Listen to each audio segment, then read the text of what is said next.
जब सुबह उठते हैं, नींद पूरी होती है, शरीर में कोई बीमारी नहीं होती, फिर भी मन भारी रहता है। दिन शुरू होने से पहले ही ऐसा लगता है जैसे ऊर्जा खत्म हो चुकी है। छोटी छोटी बातों पर चिड़चिड़ापन, बिना कारण थकान, लोगों से बात करने की इच्छा ना होना और रात को यही सवाल कि मैं ऐसा क्यों महसूस कर रहा हूँ। आज का इंसान यही मान बैठा है कि वह थक गया है। लेकिन प्राचीन भारत में ऋषियों ने कभी थकान को शरीर की समस्या नहीं माना। उन्होंने इसे एक शब्द दिया, ऊर्जा का क्षय। ऋषियों के अनुसार शरीर थकता नहीं है, मन भी नहीं थकता। जो थकता है वह है आपकी जीवन शक्ति। और जब जीवन शक्ति बिना आपको बताए लीक होने लगती है तो इंसान जीते हुए भी खाली महसूस करता है।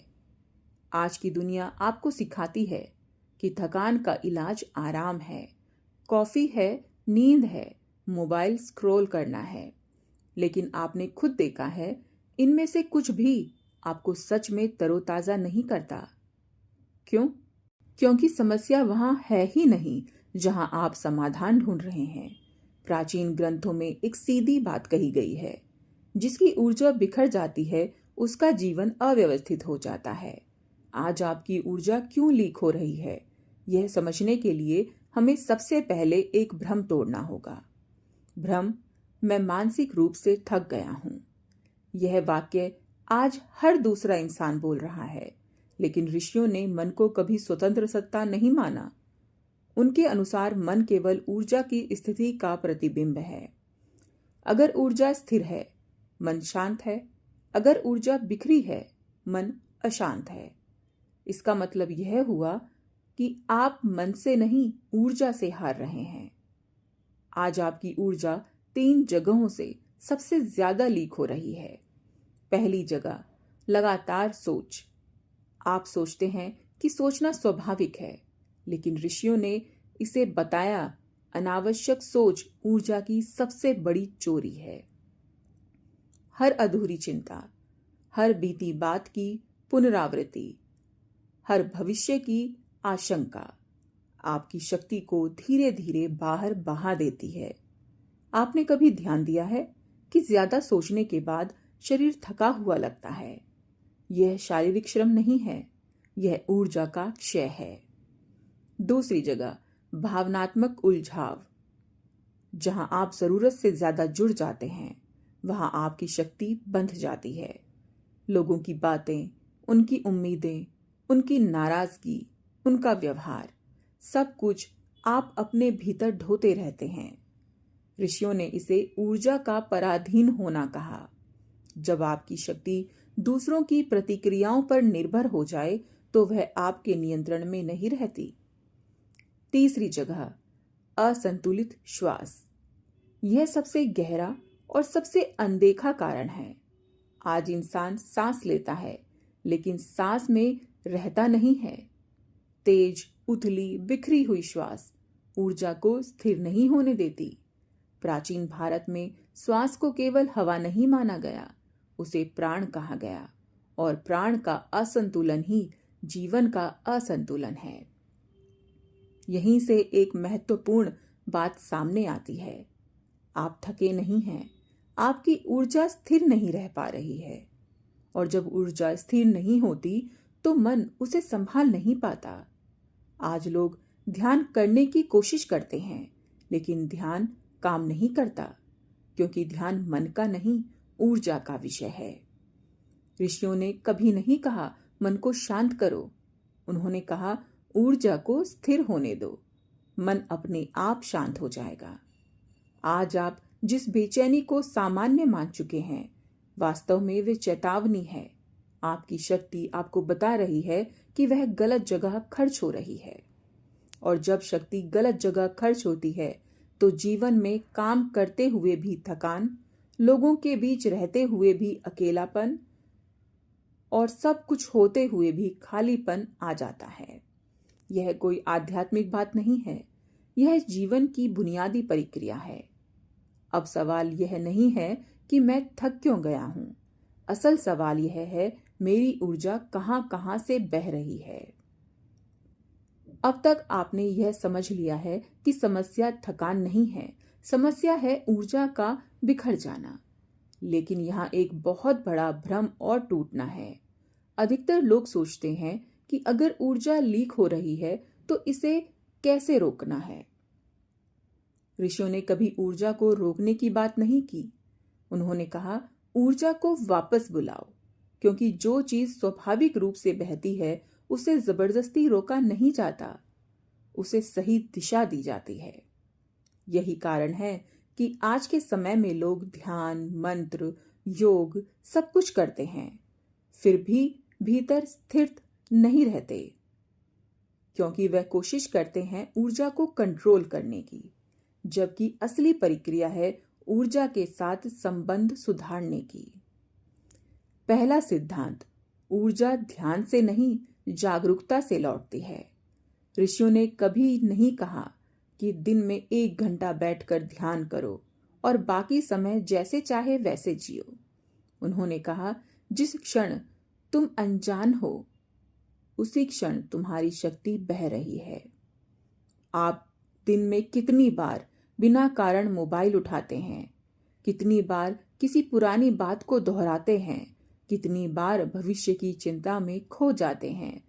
हर बार जब आप वर्तमान से बाहर जाते हैं, ऊर्जा भी आपके साथ बाहर जाती है। इसीलिए पहला अभ्यास कोई ध्यान नहीं है, पहला अभ्यास है दिन में 3 से 4 बार खुद को वापस बुलाना। बस इतना कहना, मैं अभी यहां हूं। कोई मंत्र नहीं, कोई शब्द नहीं, सिर्फ एक आंतरिक स्मरण।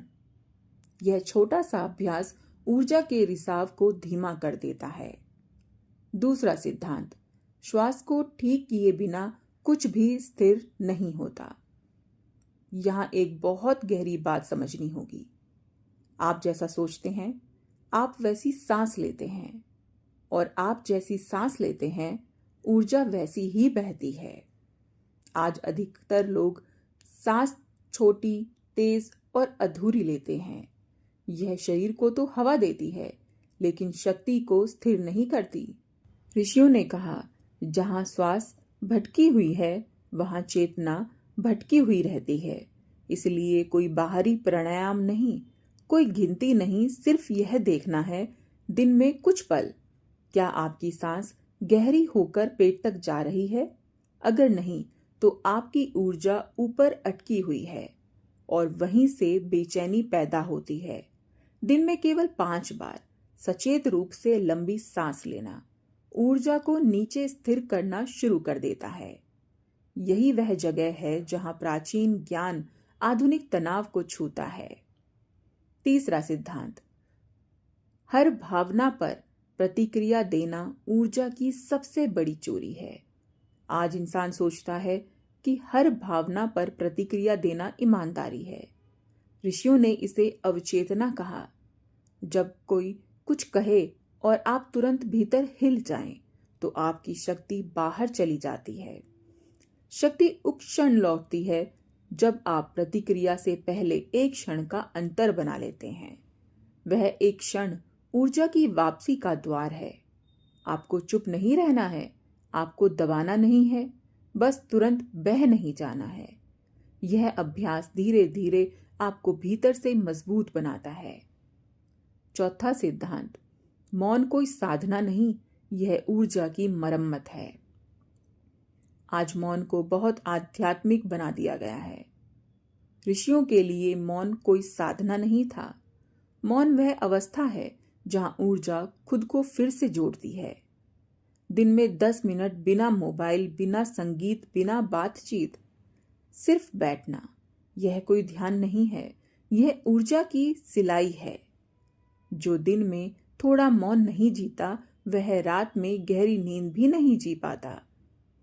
पांचवा सिद्धांत, हर समस्या आपकी नहीं होती। यह बात बहुत जरूरी है।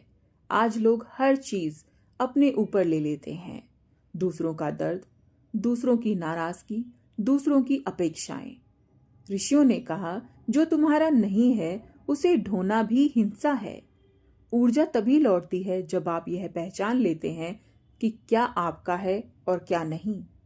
हर जगह जिम्मेदारी लेना महानता नहीं, ऊर्जा का दुरुपयोग है। अंतिम सत्य, शक्ति लौटती है तो जीवन बदलता नहीं, स्पष्ट होता है। यहाँ एक बहुत महत्वपूर्ण बात समझनी होगी। ऊर्जा लौटने पर जीवन में जादू नहीं होता, चमत्कार नहीं होते, लेकिन चीजें साफ होने लगती हैं। आपको समझ आने लगता है कहाँ हाँ कहना है, कहाँ नहीं, कौन साथ है, कौन केवल आदत है, कौन थका रहा है, कौन पोषित कर रहा है। यही असली परिवर्तन है। ऋषियों ने कभी जीवन बदलने की बात नहीं की। उन्होंने कहा, ऊर्जा ठीक करो, जीवन अपने आप सही जगह बैठ जाएगा। और जब आप यह समझ लेते हैं, आप थके नहीं थे, आप कमजोर नहीं थे, आप असफल नहीं थे, आपकी शक्ति बस गलत जगह बह रही थी। और शक्ति को वापस बुलाया जा सकता है, हर दिन, हर क्षण, बिना किसी डर के, बिना किसी चमत्कार के। यही प्राचीन ज्ञान है। यही आज की सबसे बड़ी जरूरत भी है।